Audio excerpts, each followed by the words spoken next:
Bonjour, bon après-midi, bonsoir. Ladies and gentlemen, vous l'avez plébiscité sur les réseaux sociaux.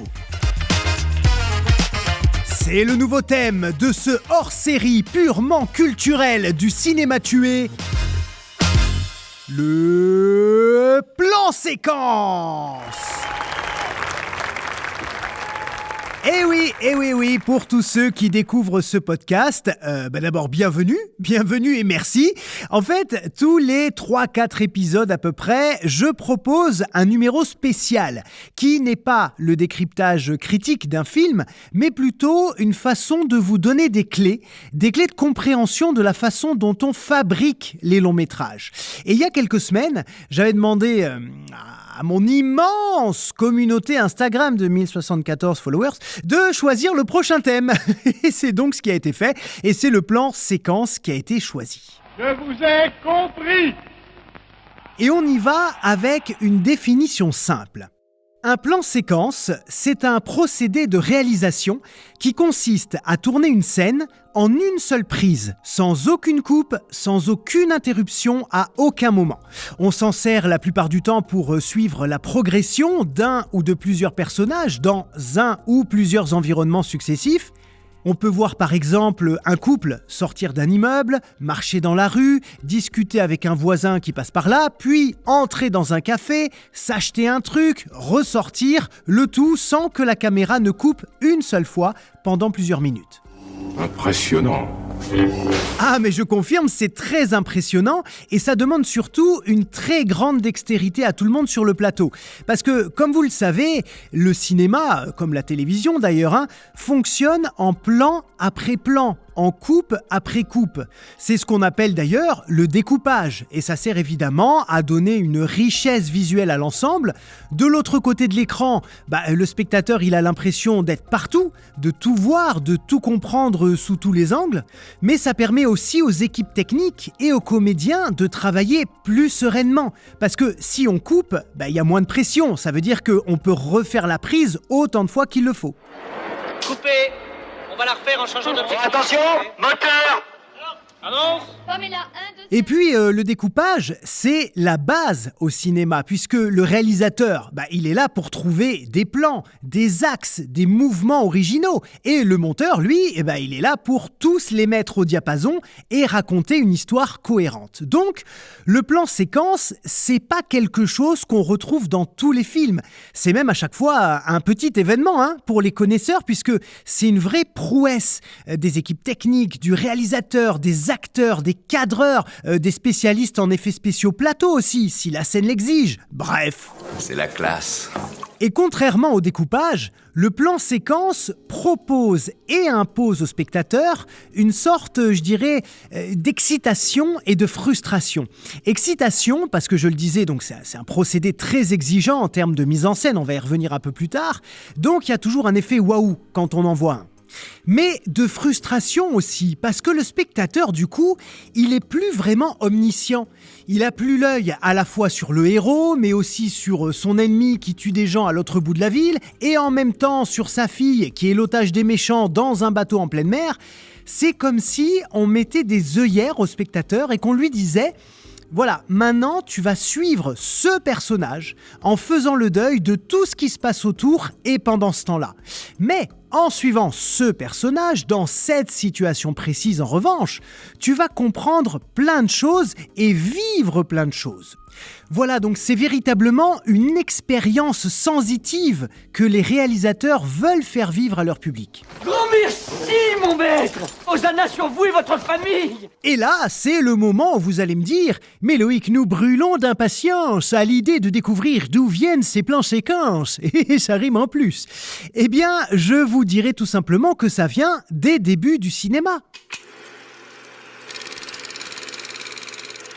À la fin du 19e siècle et au tout début du 20e, les caméras étaient fixes, totalement fixes. Et en plus, on n'avait pas encore inventé le montage. Donc les premiers films courts et muets de ces années-là sont marqués par l'utilisation du plan séquence sans même qu'on l'ait encore nommé. On disait aux gens ce qu'ils devaient faire, souvent d'ailleurs, on filmait juste la vie qui se déroulait devant soi et comme la caméra était sur pied sans bouger, on la laissait tourner jusqu'à ce que la pellicule soit finie. Oui, très bien, je vois très bien, absolument, oui. Et ça me permet de vous préciser qu'à cette époque et jusqu'à l'avènement du numérique, les plans séquences étaient limités à 11-12 minutes maximum, qui était le temps de tournage permis par la longueur des bobines de pellicule. Ah, ma foi, c'est intéressant. Et puis, les années passent. Vers 1910, le montage, ou disons les raccords entre pellicules deviennent plus faciles. La technologie évolue, permettant davantage de mouvements de caméra, d'axes de déplacement. Et dès 1927, le plan séquence est utilisé sciemment. Je veux dire, dans une vraie logique narrative et de performance technique. C'est dans le film L'Aurore de... Alors attention, j'ai fait espagnol LV2, toutes mes excuses. De Friedrich Wilhelm Murnau. Voilà, je suis content, je l'ai dit sans trop riper. Donc le film L'Aurore où on suit un personnage qui marche seul dans la nuit brumeuse sur un petit chemin de campagne et qui finit par découvrir que sa bien-aimée l'attend un petit peu plus loin.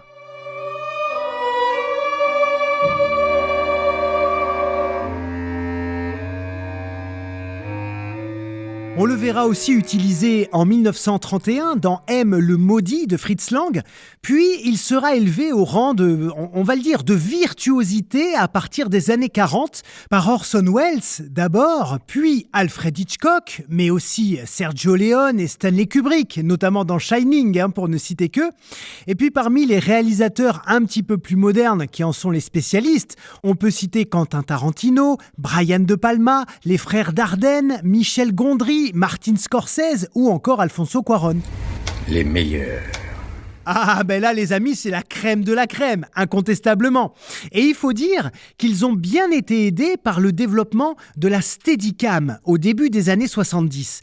La Steadicam, c'est un système de bras articulés, d'amortisseurs, de stabilisateurs et de contrepoids qui est harnaché sur le cadreur. On y accroche la caméra et du coup, même si l'opérateur marche vite, même s'il court, même s'il va en avant et d'un coup en arrière ou sur le côté, le plan restera totalement fluide et agréable à regarder. C'est beau quand même. En fait, au contraire de la caméra à l'épaule, qui bouge, qui saute, qui vibre au gré des mouvements du cadreur, là, c'est tout smooth et ça donne des plans incroyables. À savoir d'ailleurs qu'on peut aussi faire des plans séquences avec une caméra à l'épaule. Justement, ça, c'est des choix de réalisation. Ou alors à partir d'une grue, d'un travelling circulaire. Il y a plein de possibilités en réalité. Et je disais donc tout à l'heure que le plan séquence est une prouesse technique. Pourquoi ? Eh bien, parce qu'il faut que tout le monde sur le plateau soit extrêmement synchronisé et concentré. Les opérateurs de prise de vue doivent mémoriser et maîtriser tous les mouvements qu'ils doivent faire pour suivre les acteurs au bon tempo, sans se prendre les pieds dans les câbles, etc., etc. C'est pas facile. C'est pas facile. Les comédiens doivent maîtriser parfaitement leur texte et leurs déplacements. Coupez! Très bien, pas de la prise. Coupez! Nom de Dieu, qu'est-ce qui va pas avec cette prise? Ce n'est pas toi, bébé Herman. Tu étais super, tu étais parfait, tu étais mieux que parfait. C'est Roger qui nous fait n'importe quoi. Les ingénieurs du son aussi doivent savoir où ils se placent par rapport à la caméra pour avoir une qualité sonore nickel, mais sans entrer dans le champ. La lumière doit être impeccable sur tout le chemin pour que les acteurs et les décors soient bien éclairés. Mais on voit rien là-dedans! Les effets plateaux doivent être préparés et lancés au bon moment.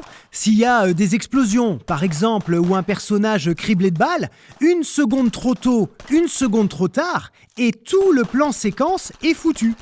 Et puis, il y a une mécanique incroyablement minutieuse pour la figuration.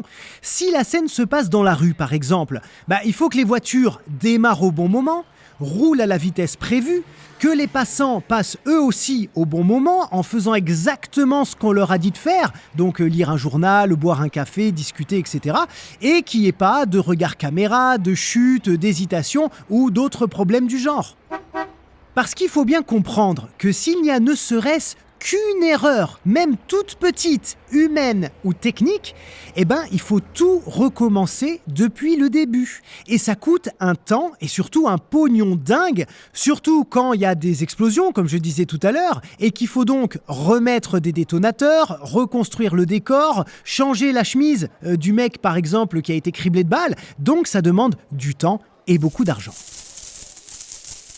Voilà, vous l'avez compris, elle est là la prouesse. Un plan séquence, ça demande des répétitions, un encadrement et une gestion extrêmement précise de toutes les équipes techniques par le réalisateur, une concentration maximum des comédiens qui n'ont vraiment pas le droit de se viander là.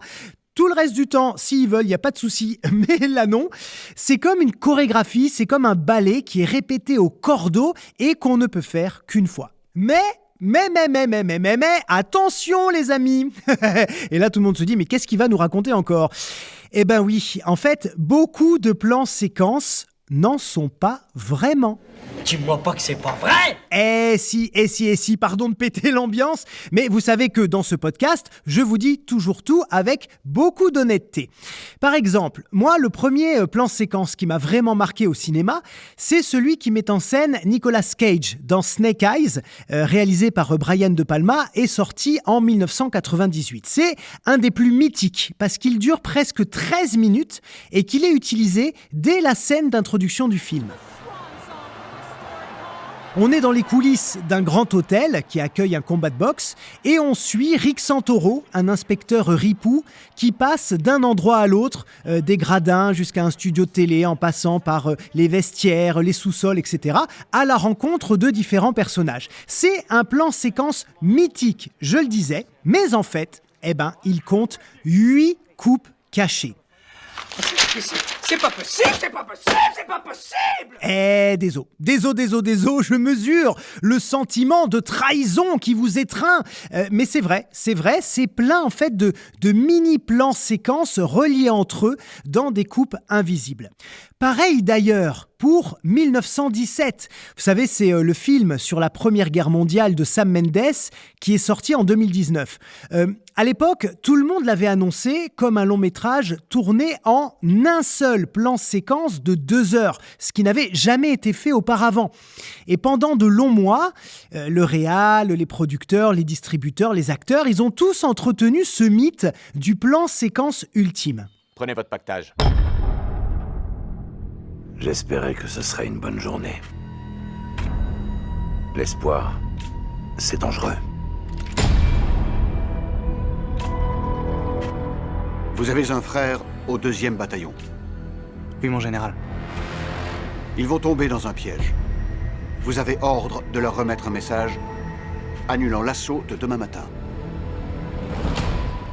Et puis, après la sortie du film, on s'est rendu compte qu'en fait, il était composé d'une 40aine de séquences raccordées via des coupes très très subtiles et invisibles. Bon, ça pète un peu le délire, mais du coup, tout le monde a mieux compris parce que t'as beau être le meilleur réal du monde et avoir tout l'argent du monde, 2 heures de plan séquence, c'est tout à fait impossible. Et je précise que ça n'enlève absolument rien à la qualité du film, ni au talent de Sam Mendes et de toutes ses équipes qui ont fait un travail de dingue, mais vraiment de dingue sur ces 40 séquences, travaillées et tournées avec le moins de coupes possible.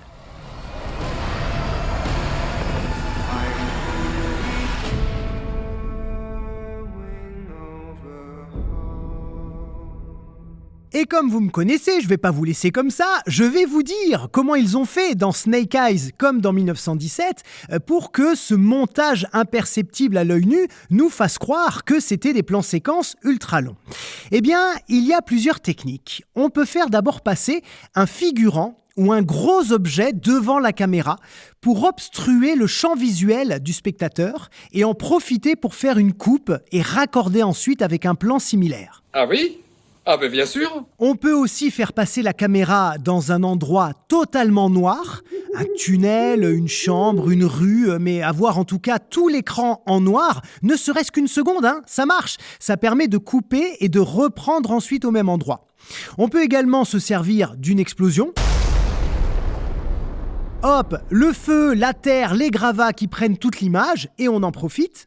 Et parfois, c'est fait grâce à un mouvement de caméra, tout simplement. On est dans une scène d'action, par exemple, il y a un accident, la caméra se met à trembler, à bouger de façon très violente, ou alors elle épouse le fracas de la tôle et des voitures. Et pareil, dans la confusion, dans cette caméra qui bouge, et même si ça dure 2 ou 3 secondes, on peut se permettre de couper. Ou alors, encore une autre technique, on peut faire ce qu'on appelle un panoramique filé. Vous savez, c'est quand on est sur un personnage, par exemple, et d'un coup, la caméra part sur la gauche ou sur la droite, super vite, ce qui fait qu'en fait, on n'y voit plus rien dans le mouvement. Les personnages et les décors sont quasi imperceptibles et hop, le temps de cet instant, on coupe et on raccorde. Voilà, ce sont que quelques exemples, évidemment, il y en a encore plein, mais au final, en tant que spectateur, ça va tellement vite qu'on perçoit quasiment rien et la magie du cinéma opère. Après, attention, je ne veux surtout pas désacraliser le plan séquence. Il y en a plein qui en sont des vrais de vrais, sans coupe, sans triche, avec vraiment une mise en scène qui a fonctionné de A à Z. Mais voilà, je voulais juste vous alerter, attention au marketing. Quand on vous vend un film avec soi-disant des plans séquences supérieurs à, allez, disons 5 minutes, c'est qu'il y a anguille sous roche. Il y a baleine sous gravillon. Il y a étron sous neige, comme on dit aussi. Oui, eh bien, tu vas arrêter de faire ton scandale ici, sinon on va te taper. Non, mais ça va, ça y est, c'est bon, j'ai fini. Je referme donc ce hors-série du cinéma tué. Merci encore à tous pour votre écoute et pour votre fidélité. Et surtout, n'oubliez pas, vive le Cinoche! Ciao tout le monde. Bravo, mais il n'y a pas que moi, je ne suis pas le seul. Je ne suis pas... Bravo. Bravo, mon vieux, formidable, chapeau.